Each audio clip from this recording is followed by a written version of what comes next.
আওয়ামী লীগকে ক্ষমতায় রাখার জন্য ভারত পৃথিবীতে এমন কোন ন্যাংটা কাজ নাই যেটা করে নাই। যে ভারত আমাদেরকে গণতন্ত্রের যে 12টা বাজিয়েছে, আমাদের গণতন্ত্রকে তারা যে মানে কি বলবো উপুড় করে দিয়েছে গণতন্ত্রের সবকিছুকে, এইটি আমাদেরকে তারা অবদান তাদের, এবং এই অবদান সচক্ষে দেখার জন্য আওয়ামী লীগের একজন নেতা ভারতে যাবেন, তাও প্রথম সারির নয়, দ্বিতীয় বা তৃতীয় সারির একজন নেতাকে তারা ডেকেছে গণতান্ত্রিক মূল্যবোধ ধ্বংস করার ভারতীয় নীল নকশা এবং তার বাস্তবায়ন। আমরা পাকিস্তানের আইয়ুব খান স্বৈরাচার অনেক কিছু বলে স্লোগান দিয়েছি, আইয়ুব খান স্বৈরাচার, এই মুহূর্তে দেশ ছাড়, এইসব বলে। আজকের আওয়ামী লীগের সরকার আমাদের কি করছে? আমাদের স্বাধীন দেশের স্বাধীন সরকার আমাদের স্বাধীন নাগরিকদেরকে সাধারণ মামলা দিয়ে, রাজনৈতিক নেতাকে চুরির মামলা, বিভিন্ন রকমের এই অস্ত্র মামলা, তারপরে অগ্নিসংযোগের মামলা দিয়ে জেলে পাঠিয়ে পুলিশের সাব ইন্সপেক্টরদেরকে বলছে যে তোমরা গিয়ে ওনাদেরকে জেলের ভিতরে পিটা। এই হচ্ছে গণতান্ত্রিক মূল্যবোধ আমাদের দেশে। ভারত যদি বাংলাদেশকে আক্রমণ করে এবং বাংলাদেশ যদি প্রতিরোধ করে, যুদ্ধে নেমে যায়, তাহলে 3 মাসের মধ্যে ভারত জাতিসংঘে গিয়ে সিজফায়ার দাবি করবে। আমাদের দেশের মানুষের কোনো প্রকারের ঘাবড়ানোর কোনো প্রয়োজন নাই। ভারত এমন কোন রাজনৈতিক সামরিক শক্তি না যেটা পৃথিবীতে দাঁড়াতে পারে। ইনশাল্লাহ এই স্বৈরাচারের বিরুদ্ধে হঠাৎ করে একদিন আমরা ঐক্যবদ্ধ হয়ে যাব এবং আমরা সফল হব। কিসের গণতান্ত্রিক মূল্যবোধ? কার গণতন্ত্র? কে দেবেন? বিচারপতি করবে বিচার।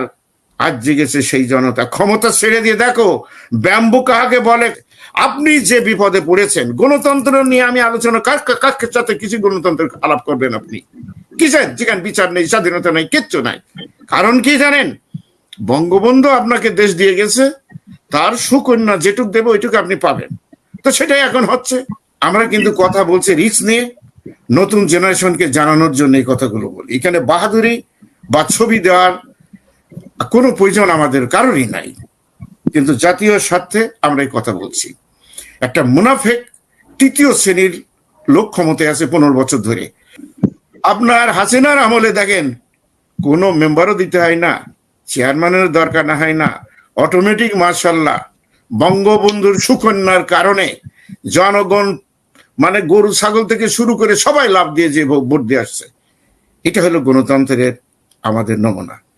যদি আমরা কেউ স্বাধীনতা যুদ্ধের সময় আমরা জানতাম যে এইভাবে আমাদের সাথে মোকারি করা হবে, হত্যা খুন গুম করা হবে, তাহলে আমরা সেই আন্দোলনে কেউ যেতাম।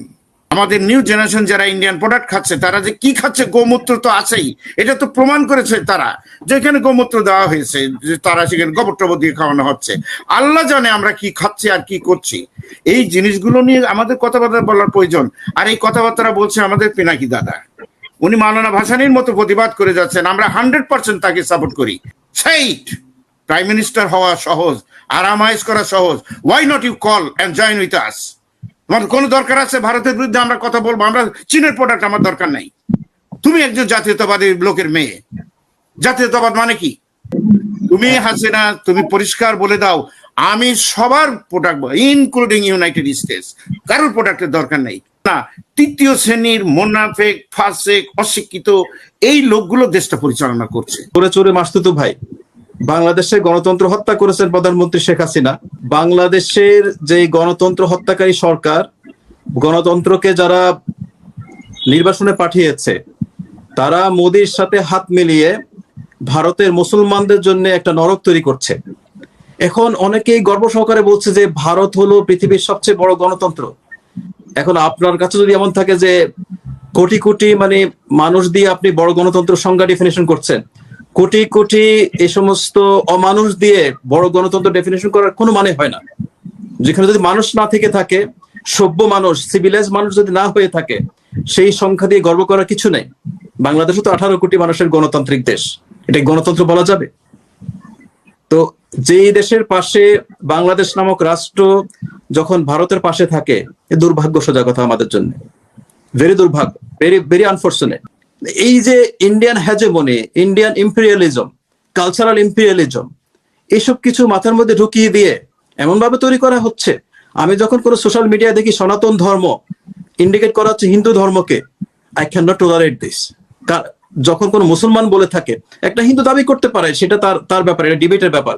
কিন্তু যখন একজন মুসলমান 5 ওয়াক্ত নামাজ পড়ে এবং সোশ্যাল মিডিয়ায় লিখে যাচ্ছে ধুমসে সনাতন ধর্ম, এটা তুমি তো নিজেকে নিজে খাটো করছো কেন মধ্যে? গণতন্ত্র রক্ষা করার জন্য, এত গণতন্ত্র ফিরিয়ে আনার জন্য শুধু কেবল বিএনপি বা তারেক রহমানের দায়িত্ব না।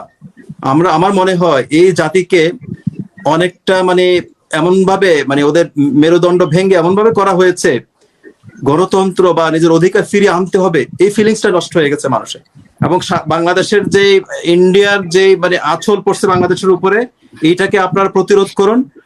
সেনাবাহিনী যারা আছেন, আমাদের সৈয়দ আলী আহমদ ভাই এখানে আছেন, যারা আছেন রিটায়ার্ড যারা আছেন, আমরা যারা বিদেশে আছি, আমরা আপনাদের সাথে আছি।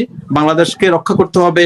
ভারতের যে হিন্দুবাদী সরকার আছে, এদের আঁচল থেকে বাংলাদেশকে রক্ষা করতে হবে। এটা আমার শেষ আবেদন।